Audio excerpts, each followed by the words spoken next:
दक्ष news सदैव तुमच्या सोबत।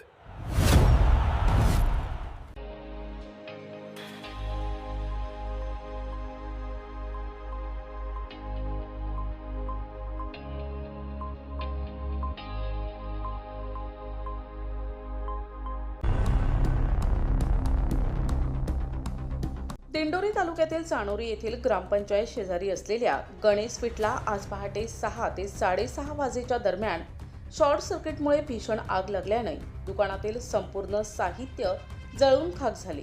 या आगीत अंदाजे 12 ते 13 लाखांचे नुकसान झाले आहे। आगीची माहिती मिळताच HAL कंपनीचे अग्निशमन दल आणि ओझर नगर परिषदेच्या अग्निशमन दलाच्या जवानांनी तात्काळ या आगीवर नियंत्रण मिळवले।